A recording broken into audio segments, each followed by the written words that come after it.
O primeiro-ministro do Iraque pede demissão em meio a uma onda de protestos duramente reprimidos, com pelo menos 350 mortes, sob pressão do principal líder religioso do Iraque, o Ayatollah Ali al-Sistani. O primeiro-ministro Abdel Abdul Mahdi vai apresentar sua renúncia à Assembleia Nacional amanhã. Sua queda atende a uma das reivindicações das multidões que saem às ruas desde 1º de outubro em protesto contra a corrupção, o desemprego, a miséria, a péssima qualidade dos serviços públicos e a influência do Irã no país. Com a repressão violenta das forças de segurança e o grande número de mortes, o governo perdeu toda a legitimidade. Depois de mais de 35 mortes ontem, a situação se tornou insustentável. A declaração do Ayatollah foi um empurrão final num governo medíocre que durou 1 ano e 1 mês.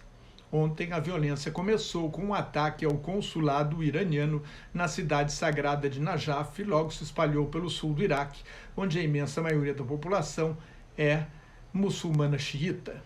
O Iraque vive numa situação trágica há décadas. O Partido Árabe Socialista Baath tomou o poder num golpe em 1968, inspirado pelo nacionalismo pan-árabe do ditador egípcio Gamal Abdel Nasser.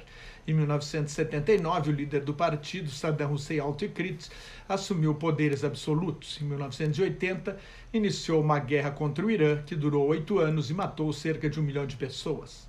Saddam Hussein invadiu o Kuwait em 1990 e foi expulso no início do ano seguinte por uma grande aliança de 31 países liderada pelos Estados Unidos na Guerra do Golfo. Em seguida, Saddam massacrou os curdos e xiitas que se revoltaram no pós-guerra. Era um ditador cruel e implacável, mas a invasão americana de 2003 agravou ainda mais a situação ao depor Saddam, destruir a infraestrutura e a máquina do Estado baatista, desmobilizando soldados e policiais das forças de segurança que aderiram em massa à revolta sunita.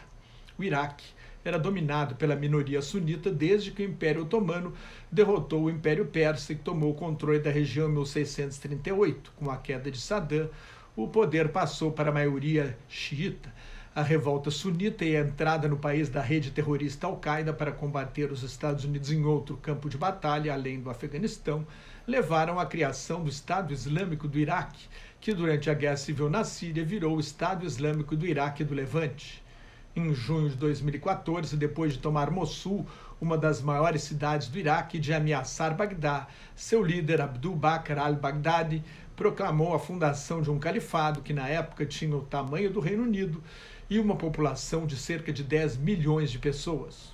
Em agosto de 2014, os Estados Unidos declararam guerra ao Estado Islâmico. Mais uma guerra arrasou parte do Iraque. O califado só terminou em março deste ano na Síria. Em 26 de outubro, um comando de forças especiais dos Estados Unidos matou al-Baghdadi na Síria. Seus seguidores juraram vingança. O ataque terrorista a facadas de hoje na ponte de Londres, em que 2 pessoas morreram além do terrorista baleado pela polícia, pode ter sido uma retaliação. Enquanto o Iraque não for reconstruído, a economia, a infraestrutura e os serviços públicos não voltarem a funcionar e não houver um aumento do emprego, as revoltas populares vão continuar explodindo. Desta vez, não é um conflito sectário de origem étnica ou religiosa, é uma revolta cidadã contra um Estado que não funciona, não oferece segurança e serviços básicos mínimos à população, contra o desemprego estimado em 14% e a miséria que atinge pelo menos 1/4 da população do país, com a 5ª maior reserva de petróleo do mundo. O petróleo responsável por 85% da arrecadação de impostos.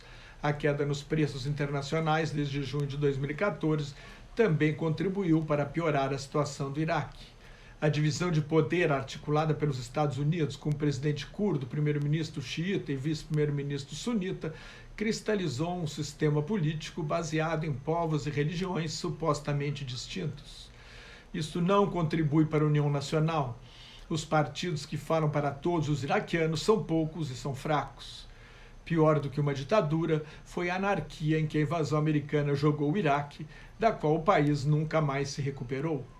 Mais notas e comentários sobre política internacional no meu blog Globalização em Crise, que está em nelsonfrancojobim.blogspot.com, no meu Twitter e no Facebook. Muito obrigado.